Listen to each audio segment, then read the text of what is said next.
प्रधानमंत्री मोदी ने कहा, महादेव ऐप घोटाले में रायपुर से दिल्ली दरबार तक 508 करोड़ रुपए बटे। प्रधानमंत्री ने दावा किया कि सत्ता से बघेल सरकार की विदाई तय है।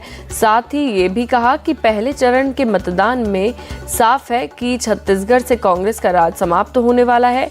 यही नहीं, प्रधानमंत्री ने साफ साफ लहजे में ये भी कहा कि 17 को कक्का की विदाई सुनिश्चित हो जाएगी। ये जयघोष है।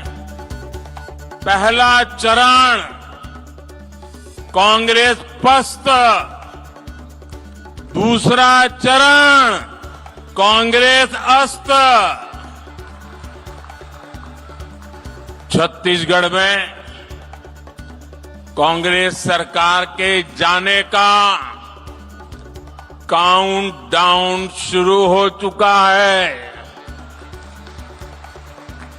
कांग्रेस के जिन नेताओं ने आपको 5 साल लूटा है, उनकी विदाई का समय आ गया है। और कांग्रेस भी ये समझ गई है कि अब चला चली की बेला है। चला चली की बेला है।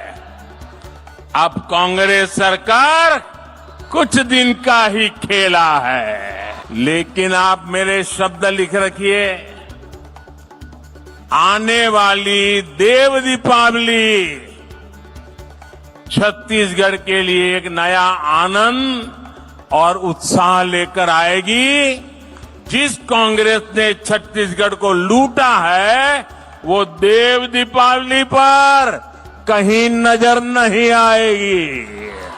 मैं इन दिनों जो दिल्ली से पत्रकार मित्र आते हैं, राजनीतिक विश्लेषक आते हैं, उनसे बात करता हूं। एक बात मुझे वो बड़े सीना तान करके कह रहे हैं। वो कह रहे हैं, शर्त लगाओ मोदी जी।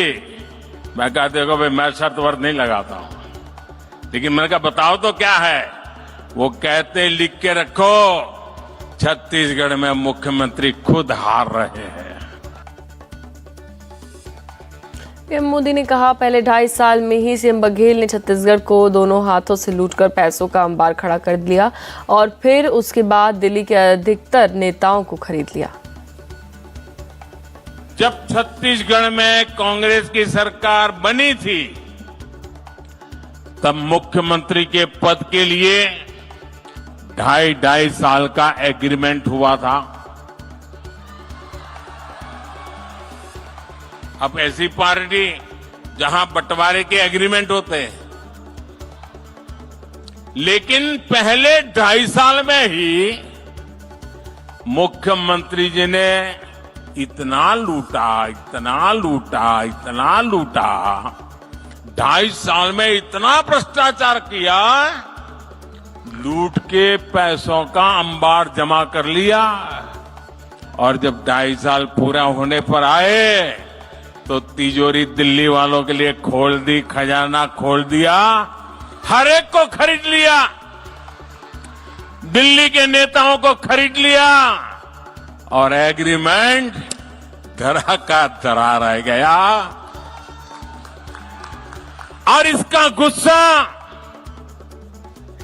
सिर्फ पुराने कांग्रेस के लोगों में है, इतना ही नहीं, छत्तीसगढ़ का हर नागरिक मानता है कि पार्टी के भीतर इतना बड़ा धोखा हो सकता है, इतनी बड़ी वादा खिलाफी हो सकती है, तो जनता के साथ तो हर वादे की वादा खिलाफी होना तय है। हर वादे को ये झूठ करने वाले हैं। प्रधानमंत्री मोदी ने कहा, कांग्रेस के गणितबाज वो सवाल भी हल नहीं कर पाते जो छत्तीसगढ़ का 5वीं कक्षा का छात्र हल कर सकता है। कांग्रेस के लोग छत्तीसगढ़ की प्रतिभा को कम करके आंकते हैं, ये उनकी भूल है। जनता जानती है कि महादेव ऐप घोटाले में राज्य सरकार ने 508 करोड़ के घोटाले किए। आजकल अचानक से गणित का शौक भी हो गया है, लेकिन ये कांग्रेस के गणितबाज वो सवाल भी हल नहीं कर पाते जो छत्तीसगढ़ का 5वीं कक्षा का विद्यार्थी हल कर सकता है। ये छत्तीसगढ़ के जनता के ज्ञान को, उनकी समझ को कम आंकते हैं।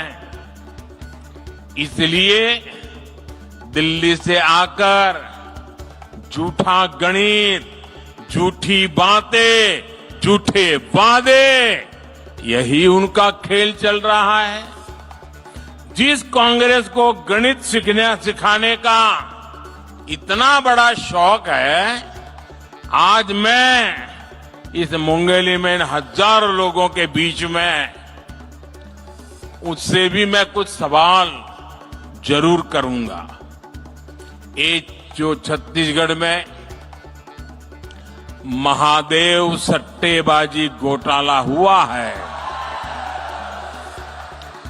उसमें 508 करोड़ रुपए से अधिक के बंटने के आरोप है। कितने कितने कितने? जांच एजेंसियों के छापों में रुपयों के ढेर पकड़े गए हैं।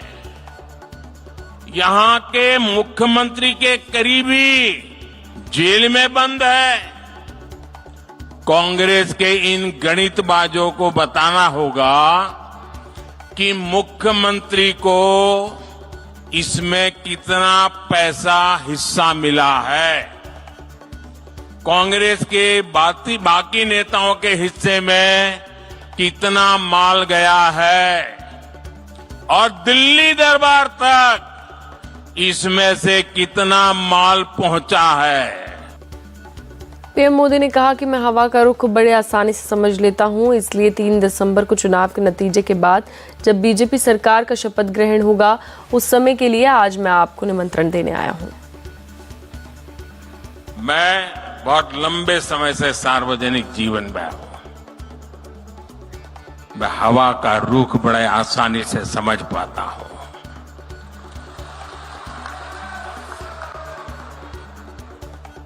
और मैंने पहली सभा में कहा था कि मैं आज आपसे कुछ मांगने नहीं आया हूं, मैं आपको निमंत्रण देने आया हूं।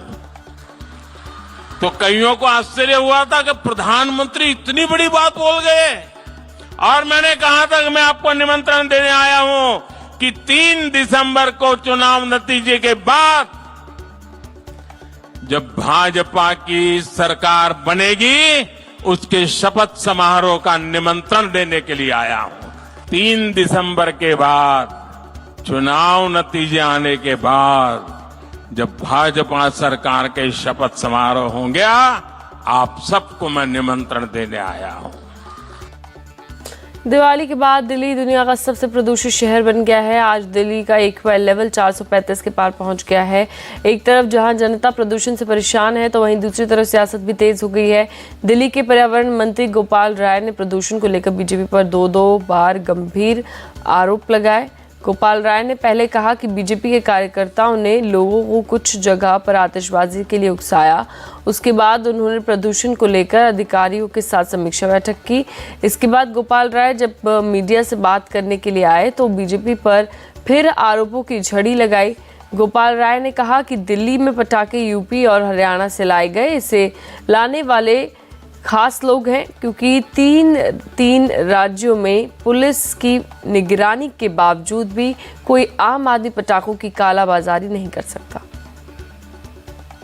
दिल्ली के अंदर कल कई जगह जो पटाखे जले, दिल्ली के अंदर पटाखों के निर्माण पर, भंडारण पर और बिक्री पर बैन था, लेकिन पटाखे जले। वो पटाखे आए कहीं ना कहीं से, और यूपी और हरियाणा से आए।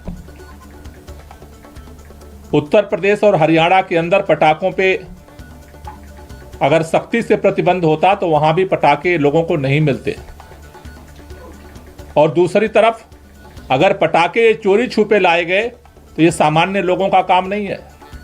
आम आदमी ये काम नहीं कर सकता। यूपी की पुलिस है, हरियाणा की पुलिस है और दिल्ली की पुलिस है। 3 पुलिस कि मॉनिटरिंग के बीच में एक आम आदमी पटाखों का इतने बड़े पैमाने पर दूसरे राज्य से दूसरे राज्य में सप्लाई नहीं कर सकता। ये खास लोगों ने किया है। गोपाल राय के आरोपों का जवाब देने के लिए दिल्ली बीजेपी के नेता कपिल मिश्रा सामने आए। कपिल मिश्रा ने गोपाल राय पर जमकर पलटवार किया, उनके आरोपों को शर्मनाक और मूर्खतापूर्ण करार दिया। कपिल मिश्रा ने सवाल किया कि गाजा में इस वक्त जंग चल रही है, इजराइल वहां पर 2 टन बम गिरा चुका है, इसके बावजूद गाजा में प्रदूषण क्यों नहीं बढ़ रहा। देखिए, मूर्खतापूर्ण बयान है और शर्मनाक भी है।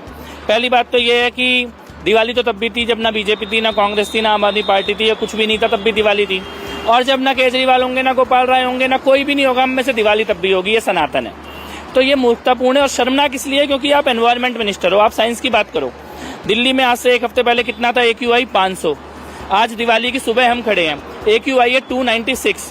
तो AQI तो 1 हफ्ते पहले पोल्यूशन ज्यादा था, आज पोल्यूशन कम है, और आप दिवाली के पटाखों को इसका जिम्मेदार ठहरा रहे हो। मैं ये कहना चाहता हूँ कि अगर पटाखों से पोल्यूशन होता तो दुनिया में सबसे ज्यादा पोल्यूशन इस वक्त गजा में होना चाहिए था, उसके बाद यूक्रेन में होना चाहिए था, सीरिया में होना चाहिए था, अफगानिस्तान पाकिस्तान के बॉर्डर पे होना चाहिए था। 2000 टन बम फट गए वहां पे, और वहां पे AQI है 40 और दिल्ली में AQI है 300। तो इसका मतलब आप पॉल्यूशन के कारण को नहीं समझ पा रहे हैं और आप अपनी जिम्मेदारी से भाग रहे हैं। आप पॉल्यूशन से लड़िए, बच्चों के पटाखों से मत लड़िए।